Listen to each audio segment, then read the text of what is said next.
a great admirer of Thomas Jefferson for his philosophy, for his scientific genius, for his artistic sense, for his sense of style.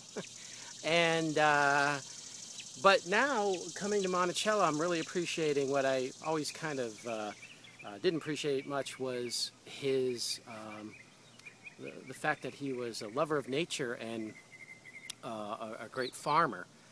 And really, this is truly beautiful country. You know, you've been here and you've looked around, but it's the thing that struck me the most of what I wasn't expecting to see was the sheer beauty of Monticello from an agricultural perspective.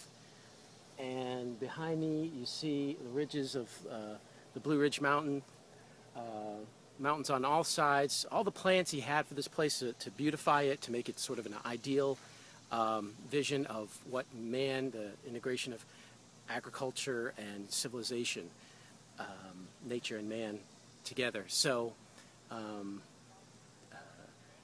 really hope you got that sense too, and if not, I hope some of these videos kind of convey a little bit about that.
The hub of this is Mulberry Row, and it's the hub of plantation operations on Monticello.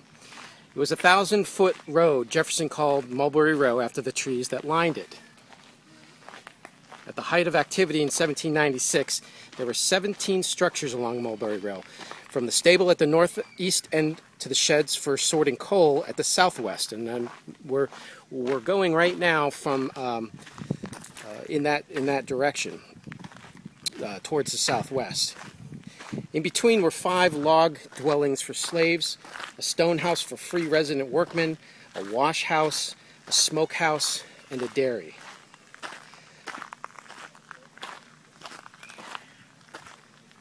There's also a nailery, which you see here.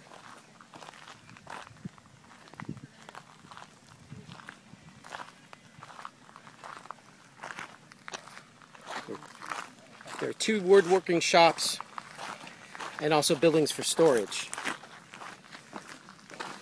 Since most of these structures were built of wood, not much survives from Jefferson's time. The stone workman's house, altered over the years, today contains offices. The long vanquished slave dwellings varied in size from 12 to 14 feet wide and from 12 to 20 feet long. They were built of hewn chestnut logs and roofed with pine slabs. They had log chimneys and earth floors.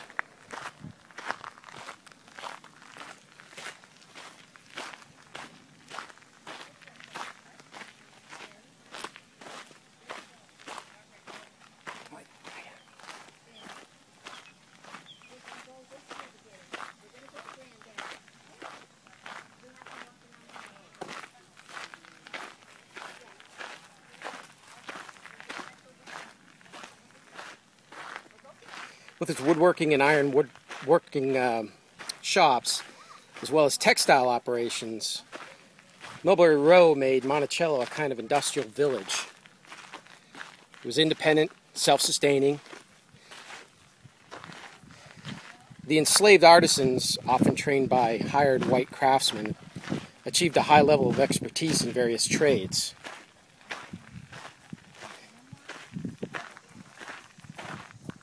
Because of the building and remodeling of the main house required artisans of exceptional skill,